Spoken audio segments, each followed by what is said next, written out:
Bonjour tout le monde, soyez le bienvenu au mois d'août. Bon, on est le 15 quand j'enregistre, donc c'est déjà bien entamé. Je vous souhaite de passer un excellent mois d'été, si possible sans s'étouffer. On verra bien ce qu'on peut faire. Le mois d'août a déjà commencé sur la tronche Chambière. Vous avez peut-être déjà vu les vidéos qui sont en ligne, notamment le 3 août, une vidéo sur pourquoi est-ce que les vaccins provoqueraient l'apparition de variants.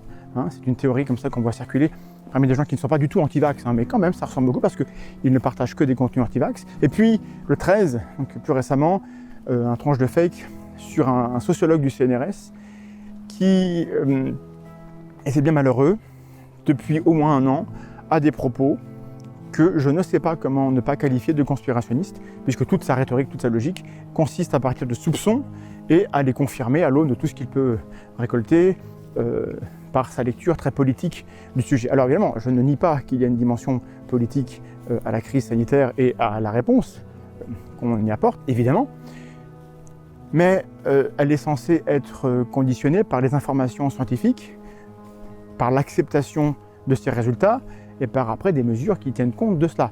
Et quand on commence par nier toutes les données scientifiques et par se rattacher uniquement à toutes les sources qui pourraient démontrer qu'on nous ment, on nous manipule, ça ne sent pas très bon. Quand on n'est pas anti-vax, c'est quand même dommage d'avoir dans son entourage uniquement des anti-vax forcenés, des gens qui sont anti-science, voire des conspirationnistes complètement barrés, je veux dire, et reconnus comme tels, et d'aller les voir et de parler avec eux et de faire comme si tout allait bien, et de s'étonner après qu'on vous dise « Attendez, ah mais là, Laurent, là vous déconnez un peu ». Bref.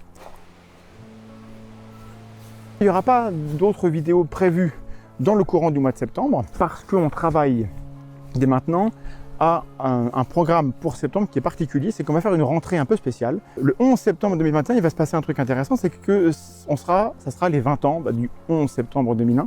Vous voyez comme quoi en calcul on n'est pas si mauvais. On a voulu rassembler un peu tous les gens qui travaillent, qui produisent des contenus sur la pensée critique, la zététique, et on vous concocte une soirée complète. Plus que ça, on vous concocte une nuit, ça va s'appeler la nuit zététique. Et donc la nuit zététique, elle va commencer sans doute vers 19 h, mais vous aurez les infos bientôt.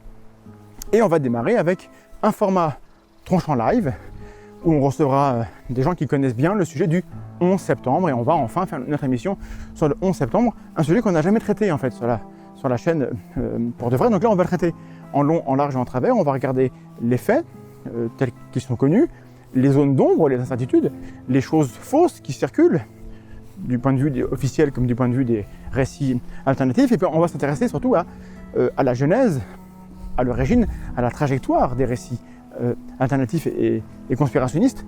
Qu'est-ce qui s'est passé quand? Quelle théorie est arrivée quand? Pourquoi? Comment? C'est un événement qui se fera exclusivement en ligne. Si vous voulez bien nous voir en vrai, il faudra attendre qu'on puisse à nouveau faire des événements. Et en tout cas sur Nancy, c'est pas maintenant. Restez chez vous, invitez des amis, voilà, ayez des pizzas, ayez du soda, de l'eau de source, des fruits, mangez des fibres. Et connectez-vous sur YouTube pour regarder notre nuit zététique toute la nuit. Puisque après la tronche en live sur le 11 septembre, nous aurons des tables rondes avec des intervenants. On parlera zététique et santé, zététique et histoire, zététique et paranormal, zététique et militantisme, zététique et fiction, émerveillement. Il y aura des interludes, il y aura des extraits, il y aura des bandes annonces, et il y aura peut-être des bêtises, des conneries, et il y aura des gens que vous connaissez bien. La plupart, la quasi-totalité des créateurs de contenu que vous connaissez seront là. Le but, c'est qu'on se rappelle les uns et les autres que ce qui nous rassemble est très important. C'est l'amour de la science, du questionnement, la détestation des gens qui affirment connaître des choses et qui manipulent autour d'eux, et le désir de ne pas rester sans rien faire, de ne pas être les bras ballants à se dire bon, bah, de toute façon les humains sont décevants, ils sont crédules, ils sont cons, et donc nous on est destinés à échouer, alors pourquoi faire? Eh ben non, nous on est dans la résistance d'une certaine manière. Et j'aimerais vous rappeler quelque chose, une chose que Étienne Klein a dit plusieurs fois, c'est que nous les sceptiques on a tendance à être un peu modérés, à être des gens raisonnables, qui nous adhérons de manière raisonnable et modérée à des choses, à des contenus, à des énoncés, voilà. On n'est pas dogmatique. Et parce qu'on n'est pas dogmatique, et parce qu'on ne croit pas de manière inconditionnelle à des énoncés, on est moins motivé que ceux qui sont dogmatiques à aller se battre sur les réseaux. Par exemple, dans le cas des antivax, les vrais antivax, les gens qui sont très motivés, qui sont férus, qui affirment que les vaccins sont dangereux pour la santé depuis des années et qui se battent, eux, ils sont quoi? Ils sont 2 à 4% selon les chiffres, mettons 5%. On a 5% anti-vax, et lorsqu'on évoque le sujet, ils occupent tout l'espace. On en entend toujours parler parce qu'ils sont très motivés, ils sont très présents, ils sont toujours en train d'argumenter mal, mais beaucoup. Et donc, ce qu'il faudrait en face, et je sais que c'est dur ce que je vous demande, il faudrait qu'on soit présent, il faudrait que les gens modérés, raisonnables et rationnels soient présents, s'expriment de manière moins modérée. Soyons présents, assumons le fait que nous ayons des doutes d'ailleurs, il ne faut pas venir en assénant des vérités, on a des doutes, mais il faut qu'on le fasse et qu'on l'assume. Et plus on le fera, plus on aura de poids et plus on pourra éventuellement influencer les décisions collectives et individuelles. Pour plus d'infos sur les invités et sur le programme, restez connectés, on vous en reparlera, on vous dira tout ça. Retenez la date, 11 septembre, à 19h au plus tard, soyez connectés et vous pourrez interagir avec nous via le chat évidemment, poser vos questions, réagir à tout ce qui pourra s'y dire. Et puis le mois de septembre sera très social finalement par rapport aux autres parce que figurez-vous que quelqu'un va tenter l'expérience folle de réunir des gens en un lieu public où ils vont respirer un air commun. Ça va se passer à Toulouse et ce sera le 18 septembre, donc le week-end d'après. Le 18 septembre, Vlad et moi, nous allons donc nous rendre à Toulouse pour les rencontres de l'Esprit Critique. Et il y a dans la description les infos sur cet événement. Si vous êtes habitant de Guadeloupe ou de Brest, ça va être très dur pour vous. Mais les autres plus proches de Toulouse, il faudra venir vous déplacer. On pourra faire des dédicaces, on pourra se parler de vive voix. Il y aura des conférences, des tables rondes, peut-être de la musique. Bref, il y aura de la vie à Toulouse le 18 septembre pour les rencontres de l'Esprit Critique. Jetez un œil un petit peu aux autres chaînes que vous connaissez. Je crois qu'il y a déjà des bandes annonces, déjà des informations qui circulent sur qui sera là. Et donc je ne vous divulgage pas les invités qui seront là.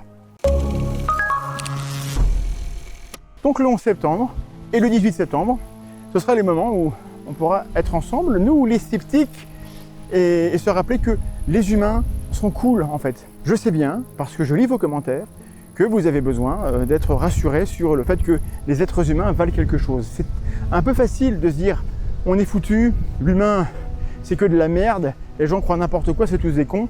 Et en fait non. En fait non, parce que, alors, à part les plus vrillés et les plus excités, la plupart des gens qui n'aiment pas trop la zététique et notre pratique, c'est pas des gens méchants. C'est des gens qui, si on les rencontrait individuellement, sans leur dire « Salut, je suis Mandax de la Tronche-Rambier », vous voyez, incognito, sans doute qu'ils seraient gentils, même peut-être qu'ils seraient à l'écoute de ce qu'on aurait à dire et des doutes qu'on aurait à exprimer. Simplement, c'est des gens qui ont l'impression que nous, on affirme des choses et qu'on met dans le dogmatisme, alors que c'est l'inverse de ce qu'on veut faire. Alors peut-être qu'on le fait mal, hein, mais du coup, rappelons-nous, voilà, ça que même ceux-là, c'est des humains normaux, comme nous, et qui ont besoin, comme nous, d'accepter la remise en question. Et peut-être qu'ils n'ont pas réussi encore à trouver le bon moyen de se remettre en question. Et peut-être que nous, parfois, on ne le fait pas autant qu'on devrait. Donc voilà, il n'est pas question, et je finirai là-dessus, de dire qu'il y a un camp avec des gentils d'un côté et des méchants de l'autre, de mettre une frontière entre les rationnels et les autres. C'est l'inverse de ce qu'on vous dit depuis longtemps. On sait bien qu'il n'y a pas d'un côté des gens rationnels et en fait des gens qui sont irrationnels. Mais il y a des propos, des énoncés, des arguments, des argumentaires, des rhétoriques qui, elles, sont viciées. Et c'est contre ça que nous on se bat, pas contre les gens, ça vous le savez. Mais peut-être que le message ne passe pas bien. En fait, les gens qui tiennent des récits que nous on critique croient que lorsqu'on critique leurs récits, on critique eux. Voilà. Et ben, il faut qu'on apprenne à passer au-dessus de ça. Et ça passe par le fait qu'eux soient un petit peu plus ouverts à la critique. Et ça passe aussi par peut-être un changement de notre manière, nous, de la porter ces critiques. C'est possible. Peut-être qu'on ne fait pas encore bien le travail. On a de la marge, on va s'améliorer, on peut le faire. Arrête de souffler le vent dans le micro. Ça n'est pas très très gentil. Je vous fais des bisous. Je vous dis à très bientôt. Au revoir.